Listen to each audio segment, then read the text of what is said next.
Dear Learned Sikhs, seniors, and colleagues, most respectfully, I am Oladosu Folorunsho Ariyo, a lawyer working in Abuja. On Sunday evening, the 7th of January 2024, around 7:30 p.m., a band of kidnappers dressed in full military camouflage invaded my home located at Sagwari Layout Estate in Dutse, Abuja. They kidnapped my wife, who is also a lawyer, and our 4 children. The kidnappers called and demanded for 60 million naira ransom, out of which, through generous donation of friends and family, I have been able to raise the sum of 7 million naira, which they have vehemently refused to collect. As at today, they have killed my firstborn, Michelle Ariyo, age 13, and dumped her corpse on Kaduna Road while threatening to kill my 3 remaining children, who are all minors, and my wife, who are still in captivity. Please and please, sir, I urgently need your intervention. I urgently need the intervention of the Nigerian Bar Association. Please and please, sir, I urgently need the intervention of the Nigerian Bar Association. That is Barrister Ariyo, crying out to the member, to the bench, Nigerian Bar Association, about the kidnapping of his family members and the killing of his firstborn. That is the Federal Capital Territory that we are living in right now in Abuja. That is what this video is all about.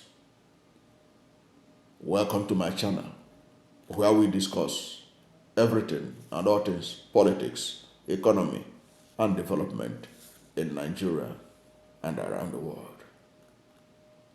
Barrister Ariyo exemplified the menace of kidnapping in the Federal Capital Territory, Abuja, and around the country. It has become a huge industry, but it has taken a new dimension in the Federal Capital Territory, Abuja. Recently, because of this matter, yesterday weekend, the Minister of the Federal Capital Territory, Abuja, and the security chiefs, they addressed a press conference, but they didn't take any question. Yesterday weekend didn't want to be bothered by any question, but he did say that the media is exaggerating about the kidnapping rate in Abuja.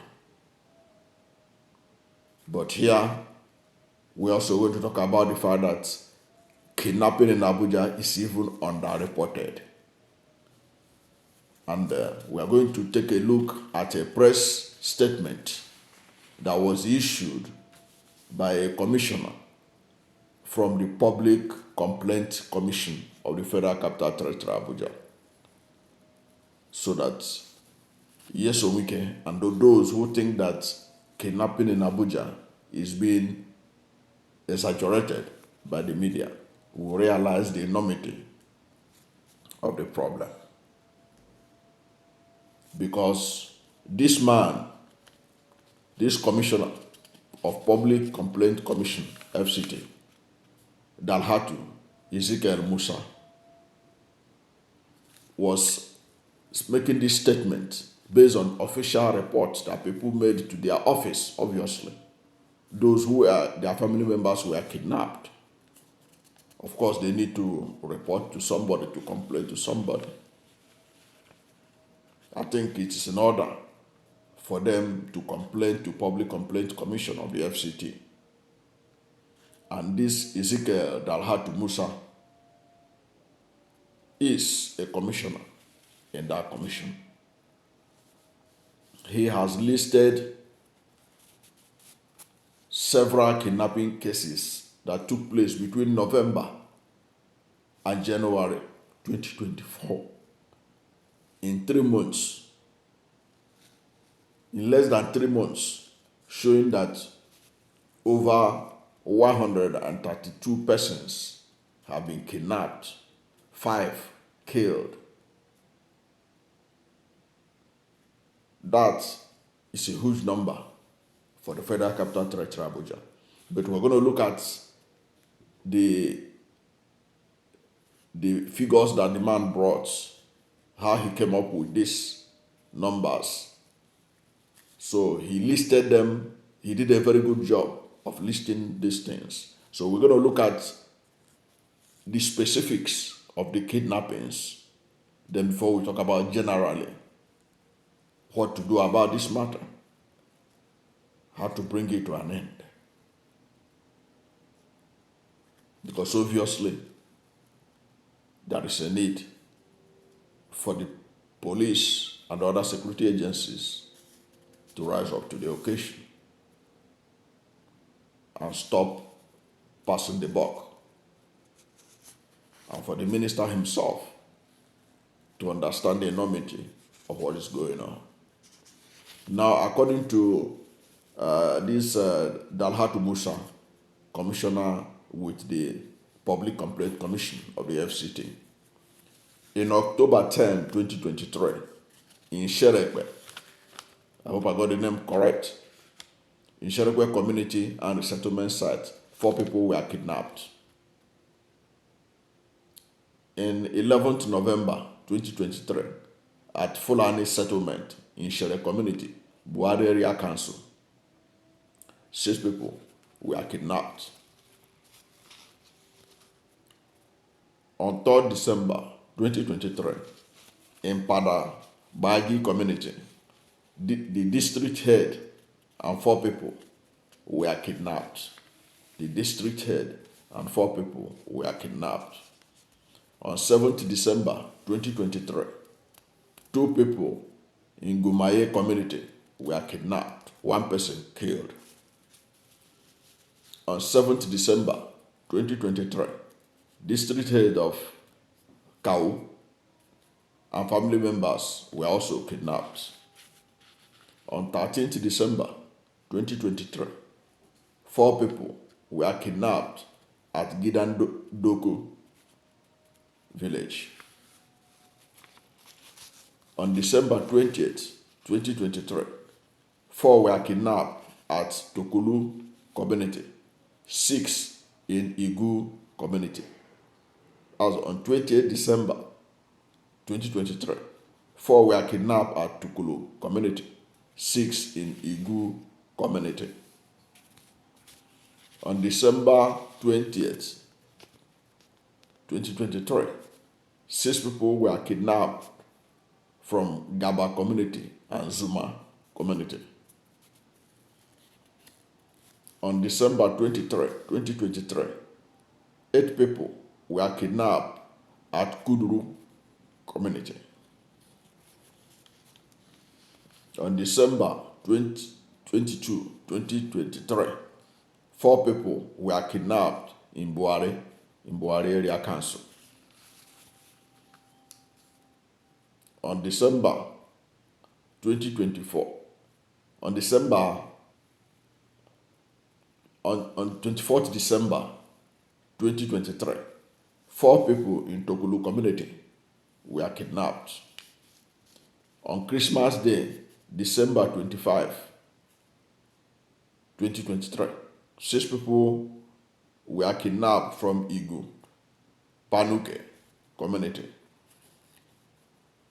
On December 27, 2023, 7 people were kidnapped in Zuma 1 community. In January 2nd, 2024, 6 people were kidnapped from Duse, Sagbai community. In January 10th, 2024, 4 people were kidnapped in Kawu community. On January 13th, 2024, 4 people were killed along SCC Road, Buhari. On December 12th, 2023, at Pagi community in Kuje, 6 were kidnapped. On 28th December 2023, 7 were kidnapped from Tukuba community in Kuje area council. On 20th December 2023, 8 were kidnapped in Achimbu community. On November 8, 2023, 7 were kidnapped in Kwaku community, Kuje area council. Also, 3 people from Kanzo community were kidnapped on January 13, 2024. On January 14, 2024, 15 people were kidnapped from Gatsana community under Agwai area of Kuje area council. These people were coming back from the farm when they were kidnapped, 15 people. On the 17th of November 2023, 7 were kidnapped in Yuguti community, including the father of the vice chairman of Kwali area council. Now these are the figures of kidnapped people and of the dates they were kidnapped and parts of the FCT that they were kidnapped. And in the beginning of this video, you heard Barrister Ariyo cry out. His firstborn had been killed and the kidnappers are still with the rest of his family members. How did Nigeria get to this level? Kidnapping, first of all, had kidnapping of this girl in the Northeast. When you talk about the Chibok girls, now it has become an industry. This is the legacy of the All Progressive Congress. And I don't want to talk about the All Progressive Congress as a party and administration because it makes the whole thing look partisan. But they have to bear the responsibility of the kidnapping that is on the rampage in this country, because one of the responsibilities of a government, for a government to continue to exist, it must ensure the protection of life and property. The APC administration of Bola Ahmed Tinubu has failed the Ariyo family, and they have failed several families whose loved ones are with the kidnappers. Some of them dead, some of them will never be seen again because their family members don't have the money to bring them home. Their blood is in the head of those who are supposed to protect them. The people that failed them. Nigeria failed them. Because you cannot tell me that in a decent clime, that this kind of whole-scale kidnapping going on in Nigeria, going on in the FCT, the seat of the Federal Republic of Nigeria, the capital of Federal Republic of Nigeria, can happen in any other part, any place in the world, except in a country like Nigeria, where corruption is so rampant in every dimension of the society. because the leadership had allowed corruption to be on free rein. That is why simple kidnapping crime that could be easily solved, DSS has no solution to it. But this same DSS and other agency of government, they can be able to go to Kenya and bring somebody back and try him. They can be able to find out other things. But those who are doing this billion-dollar industry now in Nigeria, subjecting families in this harsh situation to the level that even right now, it is now being go funded online.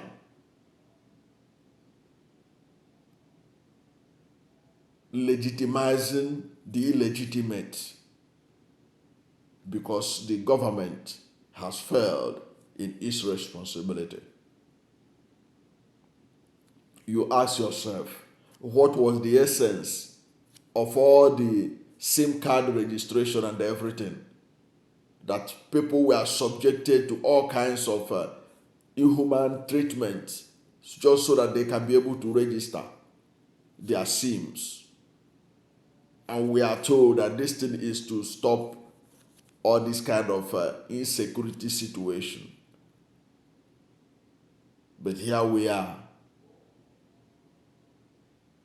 Things are getting worse. Kidnapping has spread all over the country and is now rampant even in the Federal Capital Territory, Abuja. And the minister himself was saying that it's been exaggerated, what the rate of kidnapping. I don't think so.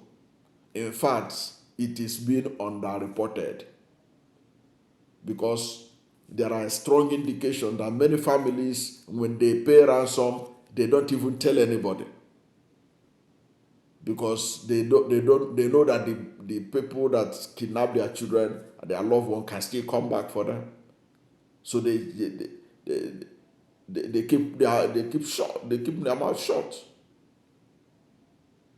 It's quite unfortunate what is happening. And how do we solve this problem? We can only solve this problem with a leadership that is determined to solve it.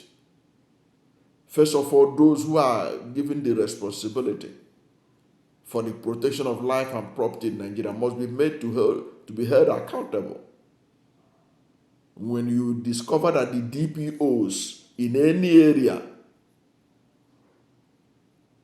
the security apparatus, the DSS, the everything of all kinds of security in any area where you have this kind of breach, where families are kidnapped in wholesale, when the security agents in those areas are held accountable in such a way that maybe even their salary will not be paid, in such a way that they are put on suspension, there had to be a hard decision to take. People will not sit up and do their job. So there's a need for those who are saddled with the responsibility of keeping Nigeria safe, that they know that if they don't, there will be consequences. And even the leadership, if our leaders know that if they cannot solve the problem of kidnapping and other insecurity situation, that they can be voted out by the people, and the people will stand and will not allow INEC to rig the election on anybody's favor, and will not allow security agents to facilitate the rigging by politicians, and they say enough is enough, that you cannot rig yourself to power, then the leaders will sit up and tackle the problem of the country, like this kidnapping menace. But in the interim, what can we do? If the government is sincere, my sincere advice to them is that they should apply technology. Several people and reports have said that the kind of kidnapping they do in Nigeria and get away with it, you can't get away with it in Ghana, in Mali, and other West African countries. They will track you. Even if you remove your SIM from your phone, they will get you. There's enough technology to do that.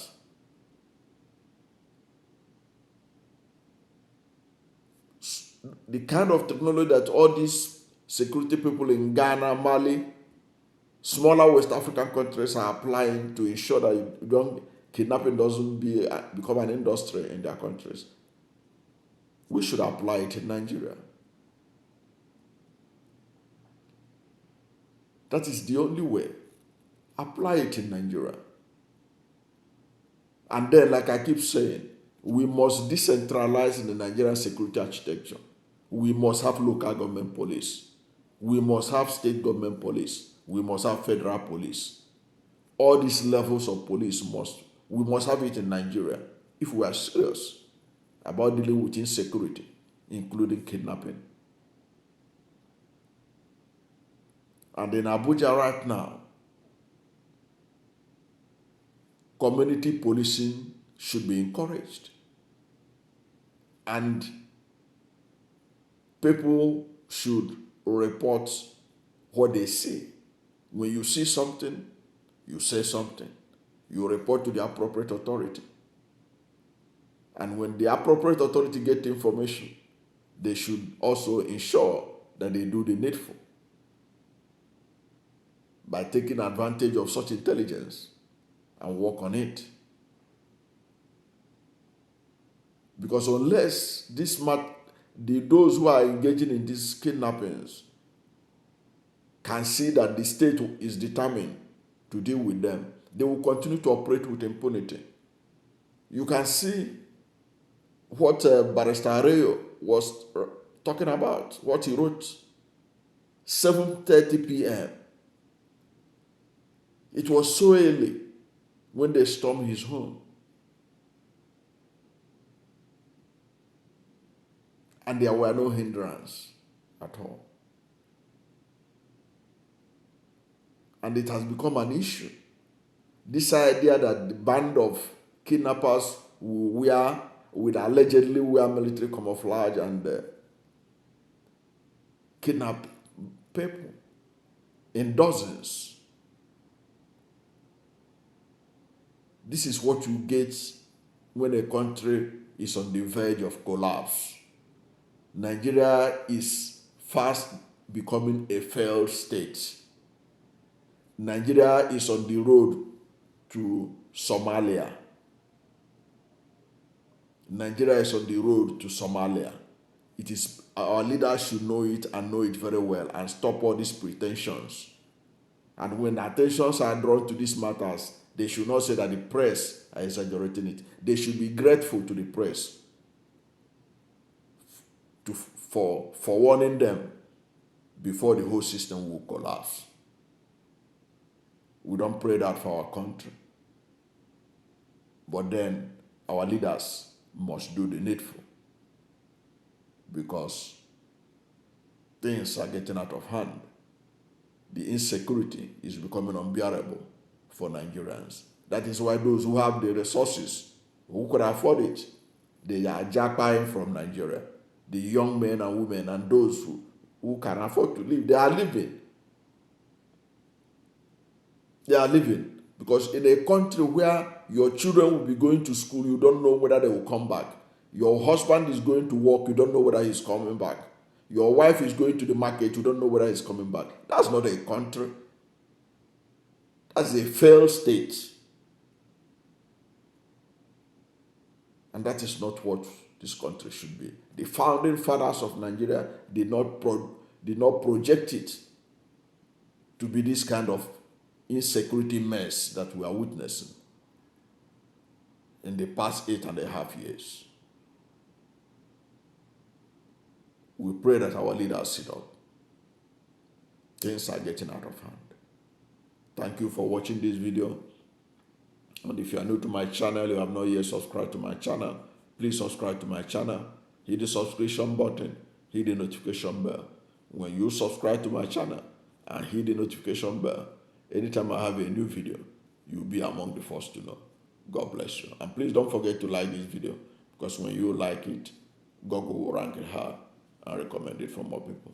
Thank you, and God bless you and yours.